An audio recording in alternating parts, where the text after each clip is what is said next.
아멘. 예수님의 마음이 살아있는 교회. 자, 하나님의 나라를 경험하는 교회 시리즈 세 번째 시간으로 예수님의 마음이 살아있는 교회라는 제목으로 하나님 말씀을 증거하겠습니다. 여러분, 어떤 공동체든지 간에 그 공동체에는 반드시 정체성이라는 게 있습니다. 교회 공동체도 마찬가지듯이 교회 공동체의 정체성이 무엇일까요? 하나님 나라를 경험하기 위해서는 우리는 우리 교회의 정체성에 대해서 반드시 알 필요가 있습니다. 저는 교회를 개척하기 전에 기도원에서 기도를 하면서 마가복음 1장 38절 말씀을 통하여 하나님의 뜻을 확신을 하고 교회 개척을 했습니다. 그 말씀은 예수님께서 제자들에게 말씀하시죠. 다른 마을로 가자. 내가 그 마을에서 전도하리니 내가 이를 위하여 왔노라 하시니라. 보통 개척하시는 목사님들이 대부분 이런 말씀들을 하시죠. 이렇게 교회가 많은데 나까지 개척할 필요가 있을까? 그러나 하나님의 부르심과 하나님의 뜻이 있다면 우리는 순종할 수밖에 없겠죠.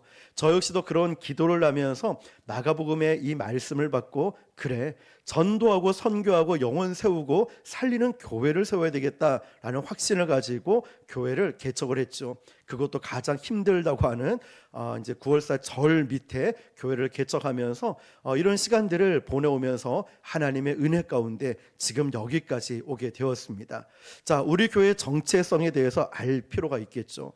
저는 몇 년 전에 굿네이버스를 통하여서 네팔에 갔었습니다. 그런데 네팔 카투만두라는 그 시에서 내려가지고 또 굿네이버스 활동과 선교 활동을 하고 경비행기를 타고 포카라 지역으로 또 이동을 했습니다.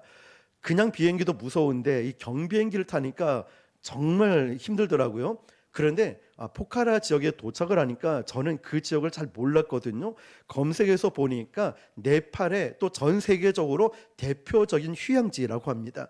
그래서 이 포카라 지역에는 전 세계에 퇴직한 사람들이 이제 노후를 보내기 위해서 오시기도 하고 또 어떤 사람은 한 달 살기로 오고 1년 살기 이렇게 많이 와서 그곳에 가니까 정말 동양인부터 서양인까지 다양한 인구가 사람들이 모여 있었습니다. 그런데 저는 이제 굿네이버스 직원과 목회자 분들과 함께 이동을 하는데 저 멀리서 낯익은 목소리가 들리는 거예요. 그래서 멀리서 보니까 이제 얼굴은 잘 보이지 않았지만 그 목소리를 듣고 그쪽으로 이제 이동을 해 보니까 한국 사람들이 있는 거예요. 얼마나 반갑든지 어디서 왔냐, 언제 왔냐, 여기는 왜 왔냐. 저는 낯을 좀 가리는 편인데 거기서는 얼마나 반가운지 그만 정말 많은 이야기를 나누었습니다. 그런데 여러분, 이유가 뭘까요? 한국 사람이니까 그렇죠. 한국 사람. 우리가 어디를 가든지 우리는 한국 사람의 정체성이 드러날 수밖에 없다는 것입니다. 자, 우리가 크리스천 공동체라고 이야기할 때 크리스천의 공동체의 이 정체성이 무엇일까요? 오늘 사도 바울은 빌립보 교인들에게 편지를 씁니다. 그리고 너희들은 이러한 공동체가 되었으면 좋겠다라고 권면을 합니다. 자, 그게 1절 말씀인데요. 같이 읽어볼게요. 시작. 그러므로 그리스도 안에 무슨 겉면이나 사랑의 무슨 위로나 성령의 무슨 교제나 긍휼이나 자비가 있거든. 아멘. 자, 여기에 노란 글씨를 보니까 참 좋은 단어들이 등장을 하죠. 권면, 사랑, 위로, 교제, 긍휼, 자비. 생각해 보면 참 좋은 단어인데 교회가 아니더라도 어떤 공동체에서는 이런 말들을 굉장히 많이 쓸 겁니다. 그렇지만 교회 공동체는 이 좋은 말들이 어디에서 의미가 있냐면 어디에서 의미가 있을까요? 그리스도 안에서라는 거예요. 그리스도 안에서 이 모든 것들이 의미가 있다는 것입니다. 그리고 그의 사랑 안에서 성령과 함께 우리가 꿈꾸는 공동체는 무엇인가에 대해서 우리가 볼 필요가 있는데요. 이어지는 2절에서 4절에 이렇게 말씀하고 있습니다. 시작. 마음을 같이하여 같은 사랑을 가지고 뜻을 합하며 한 마음을 품어 아무 일에든지 다툼이나 허영으로 하지 말고 오직 겸손한 마음으로 각각 자기보다 남을 낮게 여기고 각각 자기 일을 돌볼 뿐더러 또한 각각 다른 사람들의 일을 돌보아 나의 기쁨을 충만하게 하라. 아멘. 아멘. 자, 그러면 1절에서 그리스도 안에서 이 모든 것들이 의미가 있다고 한 것처럼 우리가 그리스도 예수와 함께 꿈꾸는 공동체, 하나님 나라를 경험하는 우리 교회가 되기 위해서는 첫 번째로는 겸손한 마음으로 남을 나보다 어떻게 여기죠? 낮게 여긴답니다. 자, 뿐만 아니라 그들을 높이는 것인데요. 이게 쉽지가 않습니다. 그러나 그렇게 할 수 있는 이유를 사도 바울은 그 다음 절에 이렇게 말을 하고 있습니다. 기독교의 가장 핵심적인 부분이 되겠죠. 6절에서 8절입니다. 시작. 그는 근본 하나님의 본체시나 하나님과 동등됨을 취할 것으로 여기지 아니하시고 오히려 자기를 비워 종의 형체를 가지사 사람들과 같이 되셨고 사람의 모양으로 나타나사 자기를 낮추시고 죽기까지 복종하셨으니 곧 십자가에 죽으심이라. 아멘. 아멘. 자, 예수님이 이 땅에 사람의 모양으로 오셔서 또 자기를 낮추시고 종의 형체를 갖추시고 예수님은 참 많은 일들, 좋은 일들을 하셨는데요. 사랑과 자비와 용서를 하셨죠.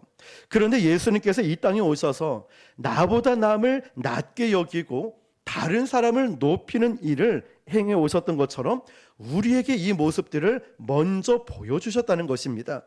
그러니까 사도 바울은 예수님이 이런 분이시니까 너희들 힘으로 낮아지고 남을 높이는 게 힘들겠지만 그리스도 예수 안에서 너희들은 이 낮은 마음, 남을 높이는 마음을 가져야 된다라고 생각하라 말하고 있습니다.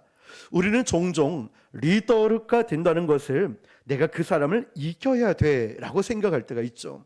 그런데 성경은 우리에게 리더가 뭐라고 이야기하냐면 리더는 섬기는 것이다 라고 말씀하고 있어요. 리더는 섬기는 것이다. 우리가 공동체 생활하면서 때로는 부당하다 또는 억울하다라고 느낄 때가 종종 있습니다. 언제 이런 생각이 드냐면은 내가 마땅히 이 정도는 대우를 받아야 돼라고 생각하는데 이게 채워지지 않을 때 부당하다, 억울하다. 왜 내가 이런 말을 들어야 되지? 이런 생각을 하게 되는 거죠. 그러니까 우리가 나보다 남을 낮게 여길 때 우리는 그런 마음들이 생각나지 않아요. 그런 마음을 품지 않게 되는 거죠. 그러나 이게 계속 부당하다, 억울하다, 왜 대우를 안 해줘, 인정을 안 해줘 이런 감정들이 일어날 때 우리 마음에는 서운한 마음이 들고 우리의 신앙이 기복신앙이 되고 우리 마음이 힘들어질 때가 있다는 것입니다. 그만큼 우리가 그리스도의 마음을 가진다는 것이 쉬운 일이 아니라는 것입니다. 그런데 그리스도 안에서 그리스도의 마음을 가지지 않는다면 우리 교회 공동체의 정체성이 어디 있을까요? 오늘 말씀 제목처럼 우리가 예수님의 마음을 품지 않는다면 과연 수많은 교회들이 있는데 이 교회가 무슨 의미가 있을까요?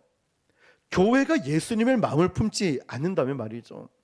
존 맥스웰이라는 사람이 있습니다. 이 사람이 어떤 사람이냐면 50년간에 전 세계 180개국에서 600만 명의 이상의 지도자들을 훈련시킨 리더십의 대가이자 베스트셀러의 작가입니다. 그런데 이 존 맥스웰이라는 사람이 리더십을 어떻게 정의하고 있냐면 누군가에게 선한 영향력을 주는 것이 리더다라고 합니다. 리더는 누군가를 이기는 자가 아니라 누군가를 군림하는 자가 아니라 누군가에게 선한 영향력을 끼치는 것, 이게 리더라는 것이죠. 그러니까 오늘 우리가 서로에게 선한 영향력을 끼치는 사람이라면은 우리는 서로에게 리더가 되고 있는 것입니다. 그런데 우리가 어떻게 이런 선한 영향력을 끼칠 수 있을까요? 그것은 헌신의 분량만큼 가능합니다. 예를 들면 이거죠. 우리를 바라보고 우리를 따르는 사람들 앞에서 내가 이만큼 헌신하는 게 그분들에게 증명이 되는 거예요. 야, 저 집사님은, 저 권사님은 이만큼 너무너무 신실하고 헌신하고 있는 것 같아. 그런 마음들이 증명될 때 말입니다. 그 사람을 섬기고 배려해 보십시오. 그러면 어느 순간 우리가 리더의 자리에 있게 되고 선한 영향력을 끼치게 된다는 것입니다. 그리스도 안에서 예수 그리스도의 마음이 우리 가운데에 살아있을 때 우리 공동체는 진정한 정체성을 가지게 되는 것입니다. 예수님의 마음을 갖는 것, 예수님의 마음이 살아 움직이는 것, 우리 교회에서 말이에요. 이게 교회의 정체성입니다. 그리고 그리스도 안에서 뿐만 아니라 성령과 연결이 되어 있는데요. 1절을 다시 읽어볼게요. 시작. 그러므로 그리스도 안에 무슨 겉면이나 사랑의 무슨 위로나 성령의 무슨 교제나 긍휼이나 자비가 있거든. 아멘. 영어 성경을 보니까요, 성령과 함께 우리들이 가지는 교회, 성령과 함께 가지는 교제, 성령과 함께 가지는 자비라고 말합니다. 굉장히 중요한 부분이죠. 우리가 하나님을 믿고 성령님 안에 성령님이 우리 안에 역사하실 때 우리는 일방적이지 않아요. 성령이 내 안에 역사하실 때 이기적이지 않아요. 성령이 내 안에 역사하실 때 자기 중심적이지 않다고요. 성령은 인격적이시기 때문에 인격적인 성령님은 항상 우리 가운데 인격적으로 역사하십니다. 그런데 우리가 신앙이라는 이름으로, 믿음이 좋다라는 이름으로 어느 순간 보면 굉장히 이기적일 때가 있고 어느 순간 자기 중심적일 때가 있습니다. 이제 구설시장의 전도를 시작하지 않았습니까? 그런데 그분들이 이제 3주 3번 나가니까 마음을 열기 시작하는 거예요. 두 분이 뭐라고 저에게 얘기를 하냐면, 목사님, 제가 예전에 교회 다녔습니다. 그런데 지금은 교회 안 갑니다. 그러세요? 왜 안 가십니까? 교회 다니는 사람에게 상처를 받았다는 거예요. 우리는 하나님께 상처를 받지 않아요. 교회에 다니는 사람, 하나님을 믿는 사람에게 상처를 받아서 이 두 분이 교회를 가지 않고 있답니다. 여러분, 참 우리가 내 자신을 돌아봐야 될 부분이고, 우리 교회는 어떤 교회가 되어야 될 것인가를 생각하게 되는 부분이죠. 그러나 성령이 우리 안에 들어오시면은 우리에게 지혜를 주시고 인격적으로 우리 안에 역사하시는 분이라는 것을 잊지 말아야 될 것입니다. 성경에는 이런 부분들이 참 많은데요, 레위기서를 보니까 제사에 대한 이야기도 많이 들어있죠.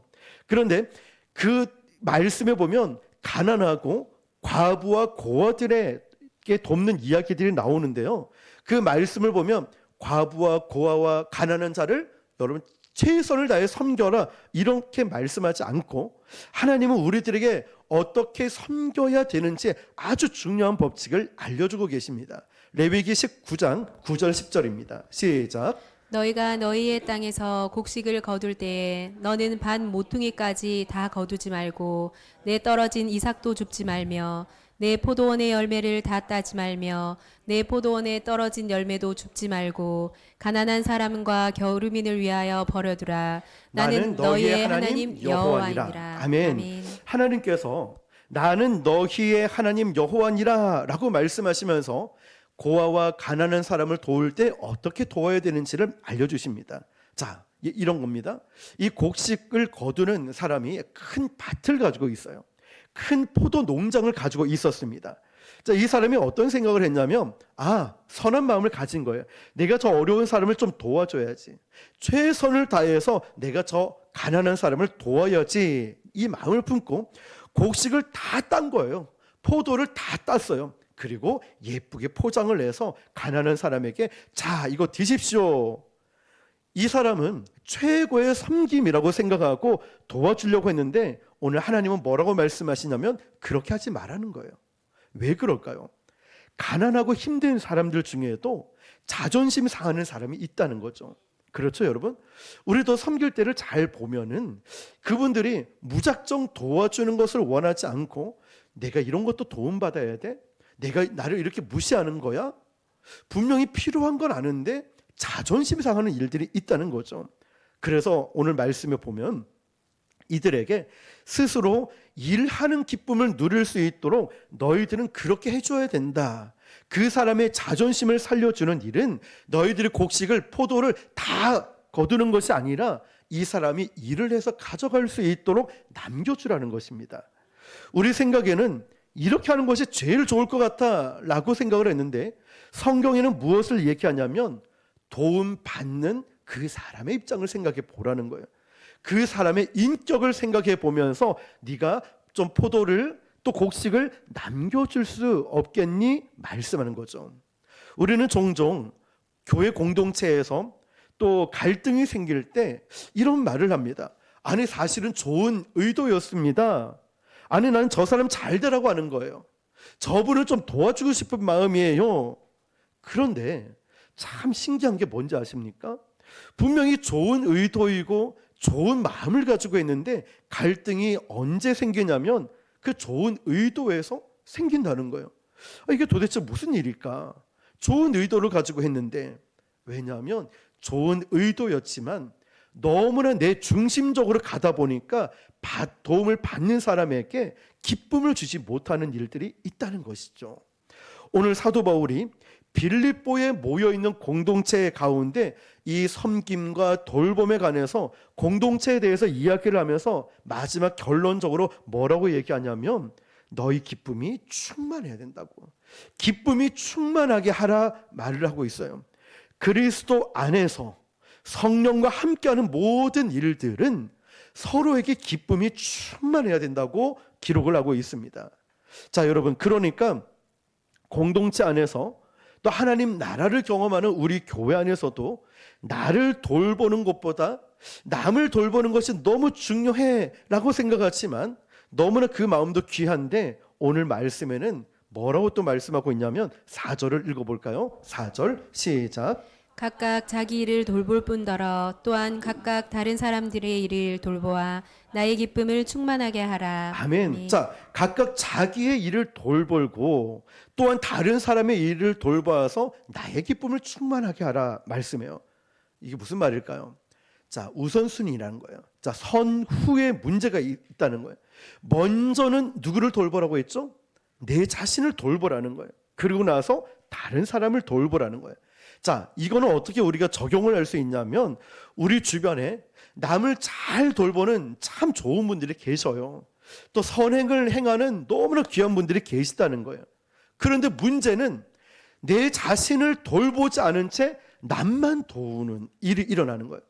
우리가 직장에서도, 친구 관계에서도, 우리 개인적인 삶에서도 보면은 다른 사람은 잘 돕고 다른 사람을 위해서 참 많은 일을 열심히 하는데, 내 가정은, 내 건강은, 내 삶은, 내 신앙은 엉망이 돼 있는 거예요.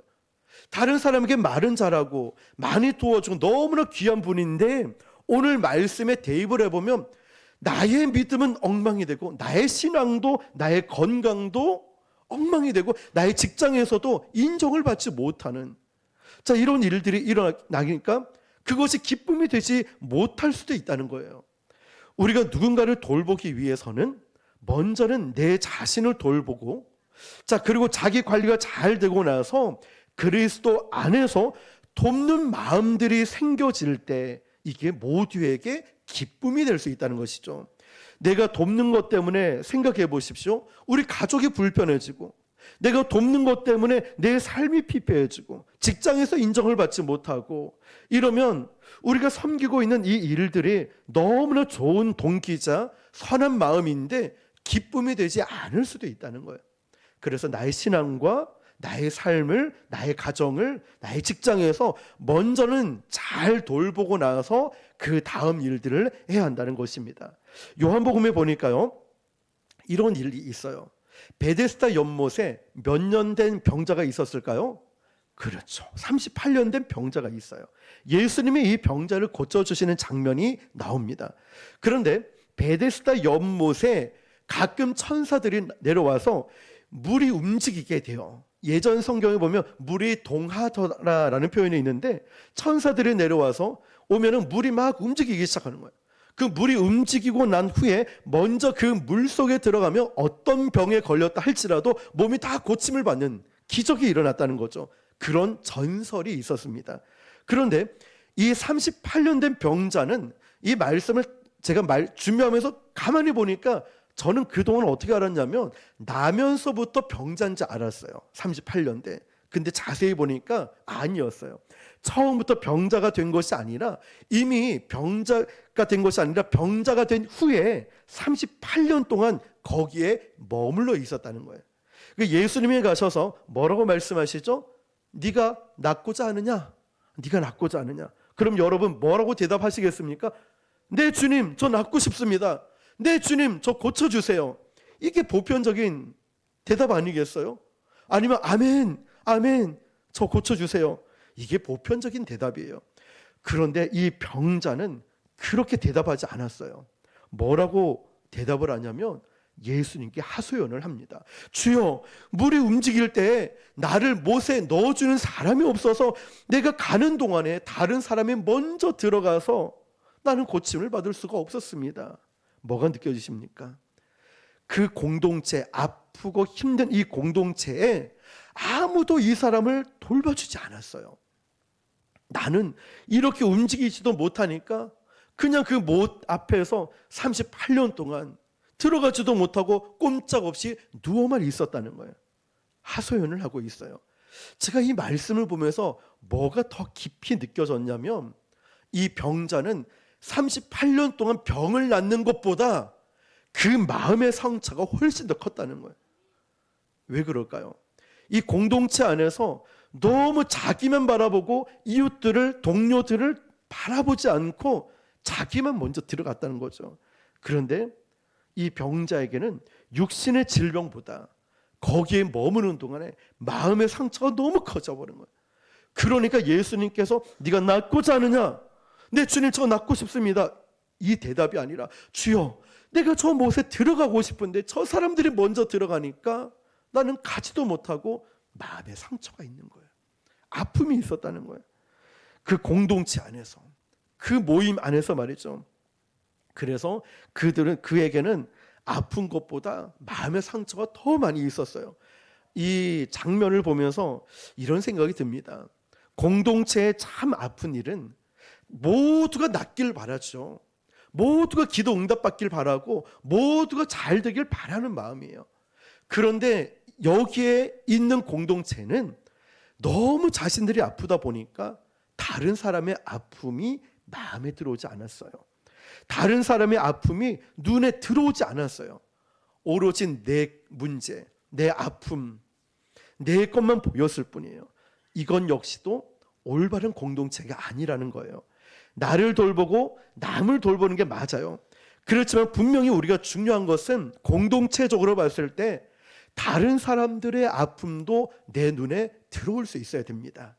우리는 중보 기도할 때 그런 심정을 가지고 기도합시다라고 권면을 하지요. 그래서 공동체에서 함께 누리는 우리가 이 기쁨에 대해서 생각을 해볼 필요가 있죠. 마태복음 20장에 보면은 우리가 잘 알고 있는 포도원 일꾼에 대한 비유가 나옵니다. 여러분 잘 아시죠? 예수님이 비유로 말씀하십니다. 어떤 포도원 주인이 있는데 이 사람을 인력소에서 사람을 데려와서 쓰려고 한 거예요. 근데 주인의 마음은 단지 일을 시키기 위함이 아니었습니다. 여기 보면 제3시, 제6시, 제9시, 제11시에 각자 다른 시간에 데려왔습니다. 예수님께서 하시고자 하셨던 말씀이 뭐냐면 포도원 주인의 마음은 사람을 부려서 일을 하기 위한 어떤 노동을 하는 게 목적이 아니었어요. 어떤 마음이었을까요? 이 사람이 먹고 살기 힘드니까 그저 이 가족을 살리려면 그 당시에 한 데나리온이 있어야 되는데 이 사람을 불러와서 빨리 부르든 늦게 부르든 불러와서 야, 한 데나리온 줄게. 너는 일하는 신용이라도 해. 너희 가족을 먹고 살게 해줄게. 이런 마음이 있었다는 거예요. 그러니까 예수님, 포도원 주인의 마음은 일을 시키느냐, 일을 잘하느냐, 못하느냐, 능력이 있느냐, 없느냐 이거 아니었어요. 그저 그 사람 하루 살 수 있는 임금을 주는 게 목적이었다는 거예요. 근데 문제가 뭐냐면 일하고 있는 노동자, 그 사람이 문제였던 거예요. 자기를 써주시지 않으면 이 사람은 절대 돈을 못 벌어요. 한 데나리온 못 벌어요. 가족 못 먹여 살린다는 거예요. 자기를 써주시는 것만으로도 감사하고 은혜인데 어느 순간에 이 사람이 은혜를 잊어버린 거예요. 왜 잊어버릴까요? 나는 이렇게 일찍 왔는데 쟤는 늦게 왔잖아요. 자꾸만 사람과 비교하기 시작해요. 이러다 보니까 마음이 은혜는 잊어버리고 나보다 늦게 왔잖아요. 나보다 덜 헌신했잖아요. 비교의식이 자꾸 오다 보니까 그 마음속에 은혜를 잊어버린 거예요. 이걸 공로의식이라고 하는 거예요. 공로의식. 우리 교회 공동체 안에서도 우리는 그런 분이 안 계셔요. 미리 우리가 저부터도 이제 알자는 거죠. 공동체를 깨는 게, 기쁨을 깨는 게 바로 공로의식이라는 거예요. 저부터도 내가 이만큼 했는데, 내가 이만큼 헌신했는데, 이러면 어느 날부터 우리가 교회에서 자꾸만 마음이 비교의식과 기복신앙이 되어버릴 수밖에 없다는 거. 그래서 여러분, 우리가 지금은 너무나 잘 섬기고 봉사하고 많은 일들을 하고 있어요. 근데 우리가 이렇게 기도하죠. 하나님, 우리 교회에 부흥을 주십시오. 일꾼을 보내주십시오. 그런데 정말 좋은 일꾼들이 왔어요. 그분이 정말 봉사도 잘하고 일도 열심히 하는데 사람들이 저 사람을 보고 막 칭찬을 하기 시작하는 거예요. 그걸 보면서 어떤 사람은 이런 마음이 들 수 있어요. 아니, 나는 훨씬 더 많이 했는데, 훨씬 더 많이 섬겼는데, 나는 헌금도 많이 하고 내가 얼마나 열심히 한 줄 알아? 이런 마음이 드는 거예요. 그러다 보니까 하나님께서 나를 써주신다는 그 은혜는 잊어버리고 자꾸만 공로의식이 생기는 거예요. 자리를 자꾸만 생각하게 되는 거예요. 그러다 보니 기쁨이 사라져버려요. 그러다 보니 마음에 서운한 마음이 들어와서 이게 깨져버리기 시작하는 거예요. 자, 우리가 이걸 기억하자는 것이죠. 하나님께서 나에게 주신 기쁨과 은혜가 너무 많아요. 하나님이 나를 써주시고 나를 불러주시고 내가 이 자리에 이 일을 할 수 있다는 것 자체가 하나님의 은혜인데 자꾸만 공로의식, 비교의식으로 공동체의 기쁨을 앗아가버릴 수가 있다는 것입니다. 여러분, 이건 하나님의 역사를 방해하게 되는 것이죠. 저는 우리 교회 공동체가 하나님 나라를 경험하기 위해서는 바로 그리스도의 마음이 살아 움직이는 공동체가 되어야 되는 줄 믿습니다. 예수님의 마음을 품는 거예요. 다른 사람 열심히 하는 걸 축복해 주면서 여러분들이 얼마나 귀합니까?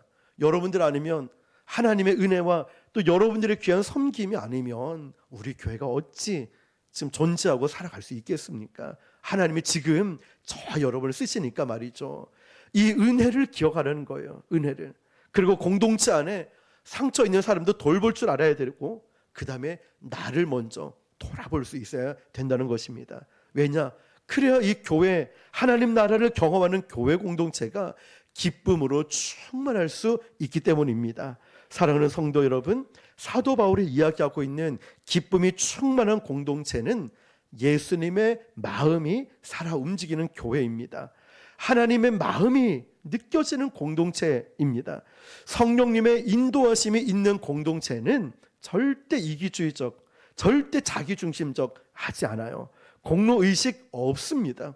나를 써주심에 그저 감사하는 거죠. 저는 우리 교회가 이미 그런 교회가 된 줄 믿습니다. 또한 앞으로 누군가가 오더라도 잘 연합하여서 정말 하나님 나라를 이곳에서 경험할 수 있는 교회가 될 줄 믿습니다. 오늘 저와 여러분들이 그런 공동체를 잘 세워나가서 하나님의 기쁨이 되고 우리 안에도 기쁨이 충만할 수 있기를 예수님의 이름으로 축원합니다. 기도하겠습니다. 오늘 주신 말씀을 붙들고 하나님 나라를 경험하는 우리 교회